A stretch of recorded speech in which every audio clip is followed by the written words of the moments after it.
Here's how you're going to use the 24-hour shopping rule to get the most savings. And for anyone who doesn't know, this is a rule specifically for unplanned purchases where you give yourself a cooling off period and wait 24 hours to avoid making an impulse buy. And the goal is to give you time to think about whether it's something you really need or want. So number 1, don't add the item to your cart or set a reminder. When using this rule online, one common tip is to add the item to your cart and then set a reminder to revisit it in 24 hours. But even though this is a pretty good tip, you might think twice about doing it because it could potentially have the opposite effect by increasing the temptation to buy. Because if you have an account with that retailer and you're signed into it, you will probably start receiving emails reminding you to complete your purchase. So instead, try this approach. If you're tempted to make an unplanned purchase online, don't add the item to your cart and don't set a reminder, which allows you to completely take a step back and puts more distance between you and that item. Because if you're constantly seeing and being reminded of the item, you're gonna wanna buy it. You really want the item to be out of sight. Not only does this allow your initial excitement to settle down, but you might forget about the item altogether, in which case the desire for it wasn't as strong as you thought, and you just saved yourself from making an impulse buy.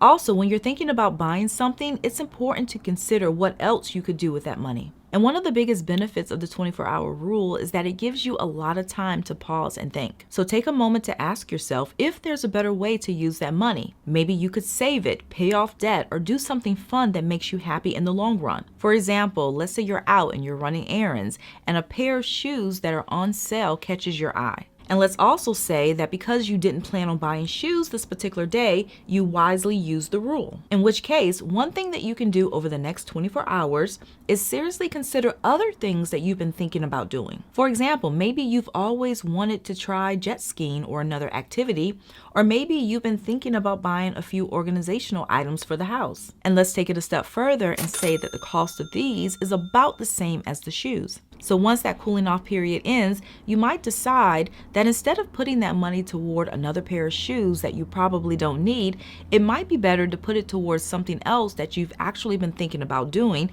if you can afford it. Also, take a moment to think about how often you'll actually use the item and calculate the cost per use. And you can do this by dividing the purchase price by the estimated number of uses. So if you're thinking about buying a $100 sweater and you expect to wear it at least 20 times in a year, the cost per wear would be $5 a year.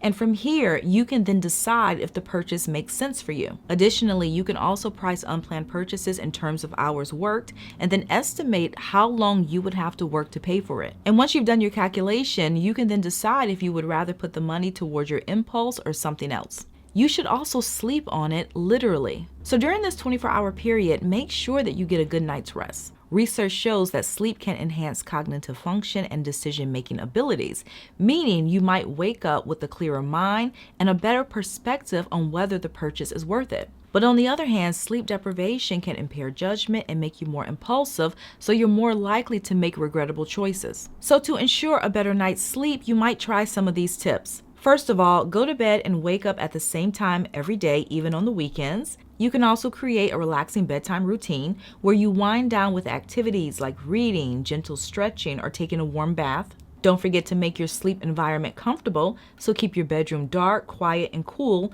and you might invest in a comfortable mattress and pillows, as well as limit screen time before bed, which means no phones, tablets, or computers at least an hour before. Additionally, watch your caffeine intake in the afternoons and evenings, and practice relaxation techniques like deep breathing to promote better sleep. And lastly, you can use this 24 hours to think about other alternatives or options to buying the item. So instead of rushing into a decision, you can take this time to research and think about different possibilities. And one approach is to look for similar products from different brands, comparing features, qualities, and prices to find the best value. Additionally, consider buying used or refurbished, which can often be more affordable and environmentally friendly. So the bottom line is that by giving yourself a few minutes to step away from the item and think about it, you might realize that there are better options out there, or that you didn't really want or need the item in the first place.